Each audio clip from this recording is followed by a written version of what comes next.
Hi friends, welcome to Shrestha's Competitive Special YouTube channel. Question number 1. ఇటీవల జెడ్మోర్ అనే టన్నెల్ను ప్రధాని నరేంద్ర మోడీ మన దేశంలో ఎక్కడ ప్రారంభించడం జరిగింది? ఆన్సర్ కాశ్మీర్. జెడ్మోర్ అనే టన్నెల్ను ప్రధాని నరేంద్ర మోడీ కాశ్మీర్లో ప్రారంభించడం జరిగింది. ఈ టన్నెల్ NH1 అయిన శ్రీనగర్ లేహ్ హైవేలో భాగం.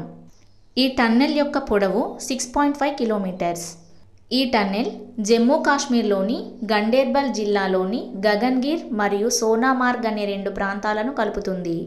ఈ టన్నెల్ సముద్ర మట్టం నుంచి 8650 అడుగుల ఎత్తులో ఉంది. Next question. ప్రపంచంలో గత ఏడాది సగటున వారానికి ఎంతమంది బిలియనీర్లు అవతరించారని ఆక్స్ఫామ్ నివేదిక తెలిపింది?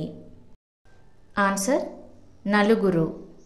ఆక్స్ఫామ్ అనేది బ్రిటిష్ స్థాపించిన స్వాతంత్ర్య ప్రభుత్వేతర సంస్థల సమాఖ్య. ఇది 1942లో స్థాపించబడింది. ఇది ప్రపంచ పేదరిక నిర్మూలనకై దృష్టి సారించిన సంస్థ. Next question. ఇటీవల అమెరికాలోని కొలరాడోలో జరిగిన అంతర్జాతీయ మంచు శిల్పకళా ఛాంపియన్షిప్ 2025 పోటీల్లో భారత కళాకారుల బృందం చెక్కిన మంచు శిల్పాల యొక్క థీమ్ పేరేమిటి? Answer mind in meditation. అంతర్జాతీయ మంచు శిల్పకళా ఛాంపియన్షిప్ 2025 పోటీల్లో భారత కళాకారుల బృందం కాంస్య పతకాన్ని గెలుచుకోవడం జరిగింది. ఈ పోటీల్లో జర్మనీ మొదటి స్థానం, మెక్సికో రెండవ స్థానాన్ని పొందాయి. Next question. ఇటీవల బెలారస్ దేశ నూతన అధ్యక్షుడిగా ఎవరు ఎన్నుకోబడ్డారు? Answer Alexander Lukashenko. Alexander Lukashenko వరుసగా 7వసారి బెలారస్ దేశానికి అధ్యక్షుడు అయ్యారు. 1994 నుండి జరుగుతున్న ప్రతి అధ్యక్ష ఎన్నికల్లో లుకషెంకో విజయం సాధిస్తున్నారు. బెలారస్ అధ్యక్షుడు అవ్వాలంటే 50% కన్నా ఎక్కువ ఓట్లతో గెలవాలి. కానీ అలెగ్జాండర్ లుకషెంకోకు 86.82% ఓట్లు రావడం జరిగింది. బెలారస్ దేశ అధ్యక్షుని యొక్క పదవీ కాలం 5 సంవత్సరాలు. Next question.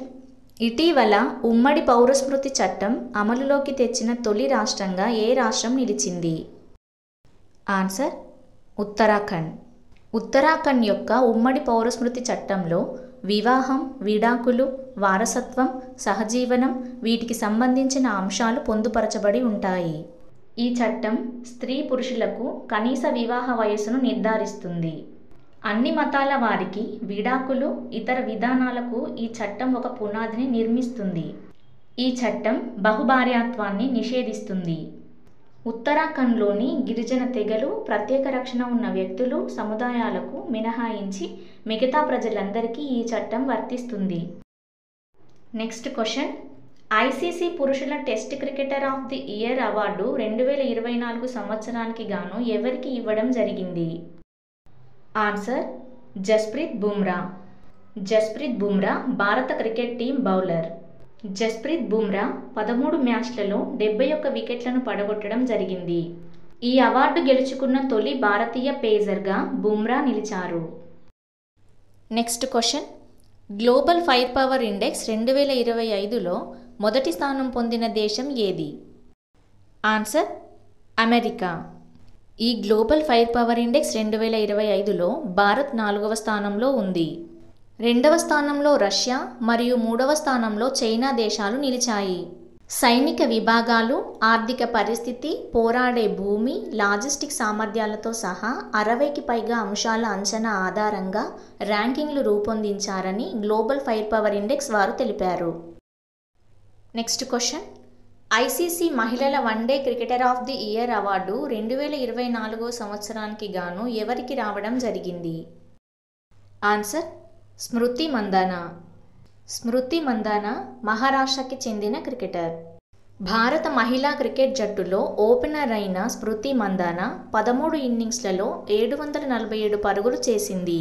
13 ఇన్నింగ్స్లలో 4 సెంచరీలు, 3 అర్ధ సెంచరీలు చేసింది. Next question. ప్రపంచవ్యాప్తంగా అత్యంత విలువైన IT సంస్థల జాబితాలో భారత్ నుండి చోటు దక్కించుకున్న సంస్థలు ఏవి? Answer TCS, Infosys, HCL technologies, Wipro, tech Mahindra. Brand finance సంస్థ ఈ జాబితాను విడుదల చేసింది.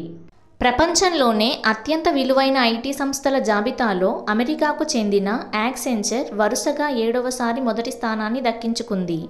2వ, 3వ స్థానాలను భారత్ యొక్క ఐటీ సంస్థలైన టీసీఎస్, ఇన్ఫోసిస్ సంస్థలు పొందాయి. Next question, the world after Gaza అనే పుస్తక రచయిత ఎవరు? ఆన్సర్ పంకజ్ మిశ్రా. గాజాపై ఇజ్రాయిల్ దాడి చేసిన తర్వాత ప్రపంచం ఎలా ఉంటుందనే ప్రశ్నను పంకజ్ మిశ్రా ఈ పుస్తకంలో ప్రస్తావించారు.